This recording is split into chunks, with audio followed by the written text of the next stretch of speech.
Dynamic warm-up is an absolutely crucial part of your overall workout. Not only does it get you prepared to actually work out, but it can keep you healthy as well.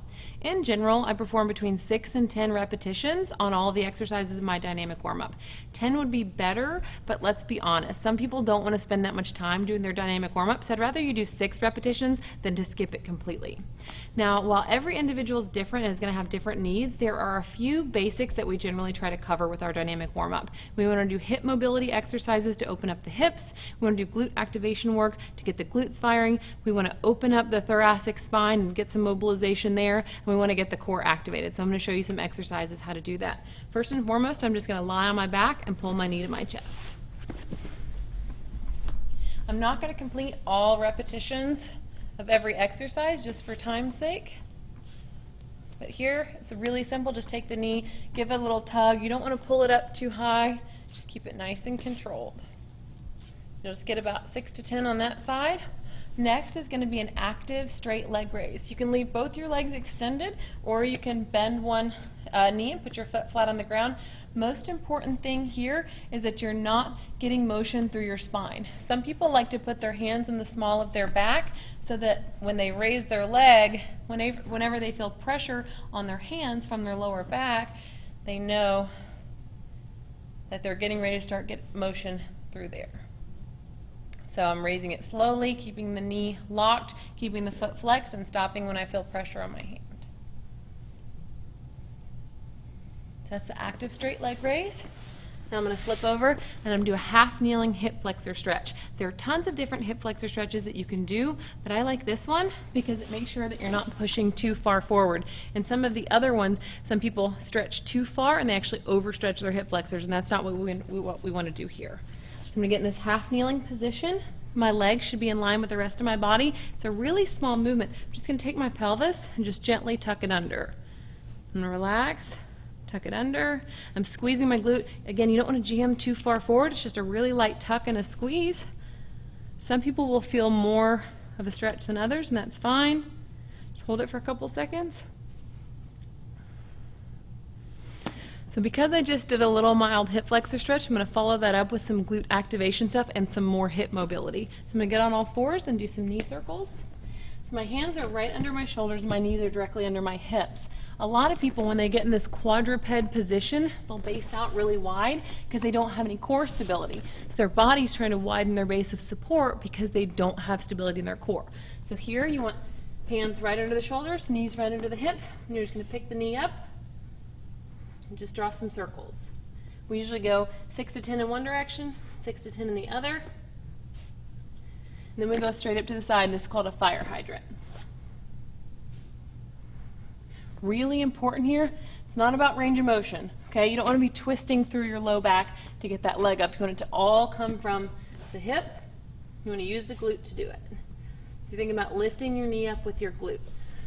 So that was quadruped hip circles and fire hydrant. Next I'm going to demonstrate something called a bird dog. Now bird dogs look really simple, but again, you want to make sure you're doing them correctly. You're in this quadruped position, everything's nice and neutral. You're going to extend your leg and your opposite arm. Hold it there for a moment, and you're going to switch. If this is too challenging for you, you can always start by just extending either your arm or your leg, and then progress to here. This is not same side, okay? That one's really tough. If you can do that, I'd be very impressed. So opposite arm, opposite leg. Make sure that that leg doesn't go too high. A lot of people do bird dog like this. Okay, that's not what we're going for here. You want to flex the glute, keep the core from sagging. You want to think about being able to balance something right here. Next is going to be a glute bridge. Flip over on my back. Put my feet about hip width apart. Even though this is just the warm-up, I might want to do a light breath in through my nose, out through my mouth. Lightly brace my core, up and squeeze my glutes, come down. You can hold these at the top for a couple seconds if you'd like, whatever's most comfortable to you. It's really important that all of this moves as a unit. A lot of people will come up and hyperextend at the top, and then their butt will come down and their rib cage will still be up. You want all of this to move as a unit, which is why we do the breath. Big breath in, blow out. Even something as simple as a glute bridge can be messed up if you're not in the right position. So I'm driving through my heels, coming up and squeezing my butt. Next, I'm going to move to a clam or a clamshell. So I'm going to be lying on my side in kind of a fetal position. Now this part's really crucial. I'm going to take my leg and I'm going to kind of scissor my top knee over my bottom knee. Now the reason that this is important is it's kind of block rotation through my back. When a lot of people do clamshells, they open up really wide and they rotate through their lumbar spine. What I want to do is scissor those knees, lock this hip in place, and only get the mobility through my hip. This makes me really use my glute as well.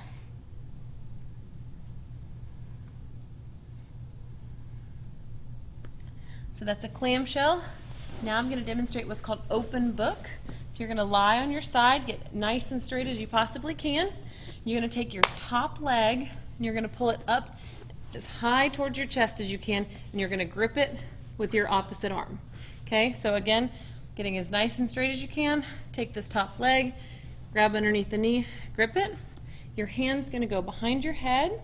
You're going to breathe in, and as you blow out, you're going to rotate, take your elbow towards the opposite wall, come back, breathe in,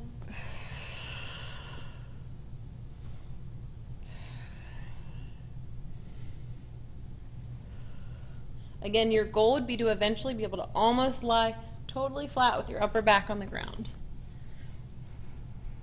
That's open book. It's great for thoracic mobility.